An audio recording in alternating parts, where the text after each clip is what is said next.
Hello বন্ধুরা, তোমরা সকলেই কেমন আছো? আশা করি ভালো আছো। আমরাও সকলে ভালো আছি। তোমাদের কাছে আজকে একটা নতুন রেসিপি নিয়ে এসেছি আমার চ্যানেলে। রেসিপিটি হলো ছানার বড়া। ছানার বড়া বানাতে যা যা উপকরণগুলো লাগে একবার তোমাদেরকে দেখিয়ে নিই। লাগছে ছানা, হলুদ, লঙ্কা, পেঁয়াজ, আদা, রসুন, লবণ। ছানাটাকে ভালোভাবে জল ঝরিয়ে নিয়েছি। এবার একটা ডিশে ভালোভাবে দুলে দুলে মেখে নেব। মাখা হয়ে গেলে আমি এবারে ছোট ছোট করে লেচি বানিয়ে নেব। লেচি বানিয়ে যে যেরকমভাবে শেপ দিতে চাও শেপ দিয়ে নেবে। আমি এরকমভাবে হাতে করে শেপ দিয়ে নিয়েছি। এবারে কড়াই বসিয়ে দেবো। কড়াটা গরম হয়ে গেলে তাইতে সাদা তেল দিয়ে নেব।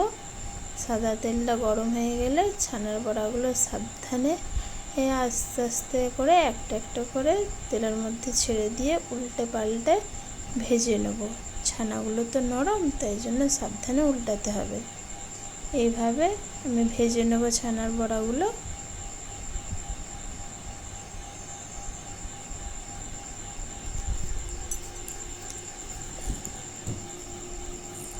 সাবধানে উল্টাতে হবে। আমার ছানার বড়াগুলো ভাজা হয়ে গেছে। এবারে তুলে নেব। ওই তেলে দিয়ে দেবো পেঁয়াজ কুচি আর একটু লবণ। লবণটা দিলাম কারণ পেঁয়াজটা নরম হয়ে যাবে, তাড়াতাড়ি ভাজা হয়ে যাবে। পেঁয়াজটা ভাজা হয়ে গেছে।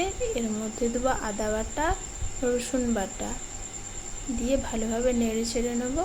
দিয়ে দেবো হলুদের গুঁড়া আর লঙ্কার গুঁড়া দিয়ে মশলাটা কষে নেবো।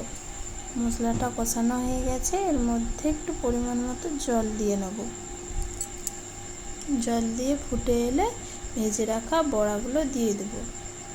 ভেজে রাখা বড়াগুলো সাবধানে একটু নাড়াচাড়া করে ফুটে এলে গরম মশলা দিয়ে নামিয়ে নেব। তৈরি হয়ে গেছে আমার ছানার বড়া। রেসিপিটা যদি ভালো লেগে থাকে আমার চ্যানেলটিকে লাইক সাবস্ক্রাইব করে দিও। Tata, bye bye, love you.